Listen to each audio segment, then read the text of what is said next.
Alors, depuis le début 2023, un retour du bull market, point d'interrogation. Il y a assurément un rebond, pas seulement sur les actions, puisque on va en parler.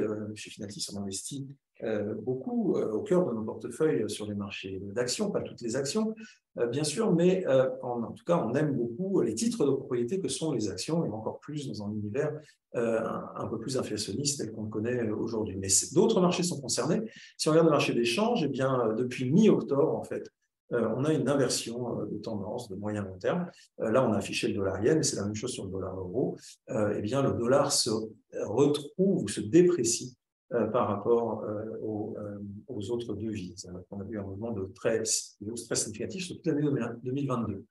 Si on passe à présent sur le marché de la dette, là, on fait figurer les dettes obligataires américaines, l'État américain à 10 ans, eh bien, on voit qu'on a une stabilisation, un léger repli par rapport au pic qu'on a connu du rendement des obligations d'État américaines à 10 ans, qui est à 4,24 au 24 octobre dernier, et qui est autour de 3,6 aujourd'hui. Si on va maintenant, on revient de notre côté de l'Atlantique, donc notamment dans la zone euro, il y a quand même quelque chose qu'il faut absolument surveiller. On est certes une zone monétaire, mais les dettes publiques ne sont pas de même ampleur rapportées aux création de richesses nationales. Et si on prend donc le spread entre les taux 10 ans allemands et les taux 10 ans italiens, eh bien on voit une forme d'apaisement par rapport au pic de fin septembre, avec 250 points de base de spread. On est plutôt autour de 180 points de base, qui marque une moindre crainte des marchés quant à une fragmentation de ce marché de la dette de la zone euro.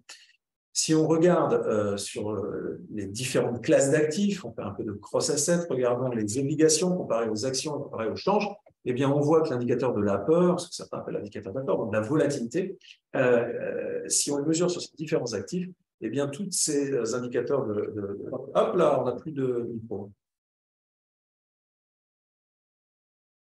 On n'a plus de micro.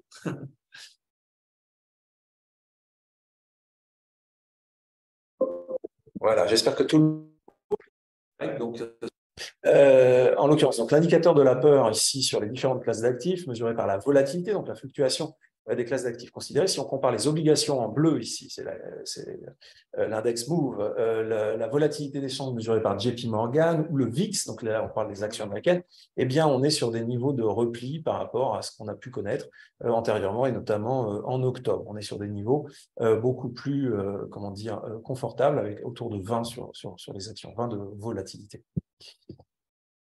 Alors, depuis mi-octobre, on a une double reprise avec une interruption sur la deuxième quinzaine du mois de décembre.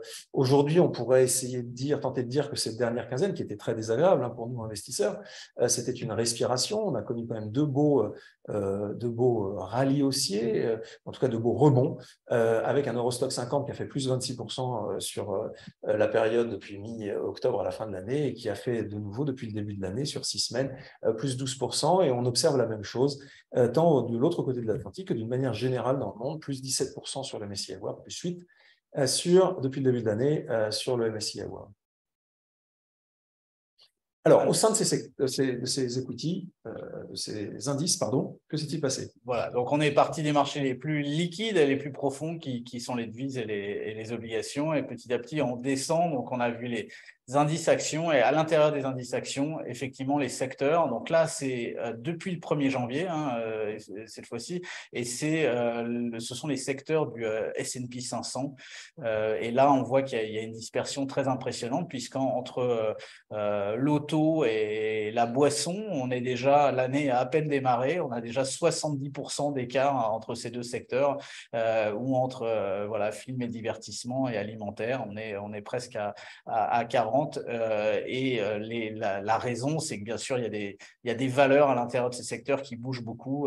Dans l'automobile, ça ne vous surprendra pas, c'est Tesla qui a une market cap qui dépasse celle de tous les constructeurs concurrents réunis, et qui est en hausse de plus de 70% depuis le début de l'année. Et puis dans les boissons, toutes les boîtes de spiritueux, le food, la pharmacie fait un début d'année très difficile. Donc si sur la slide suivante, on descend encore d'un cran, là on rentre directement sur les valeurs, donc on voit qu'il y a des écarts très très impressionnant, encore plus impressionnant que sur les secteurs, avec en l'occurrence des valeurs qu'on aime bien dans les deux catégories, hein, dont le modèle nous plaît. On adore Nextera qui est à -12 en year-to-date parce que c'est le grand leader mondial des énergies nouvelles, alternatives, de l'éolien et du solaire. Voilà.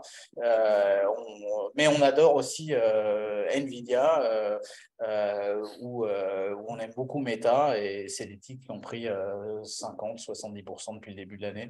Voilà, donc il y a beaucoup de choses à faire, vous l'imaginez, dans les portefeuilles pour accompagner ces mouvements.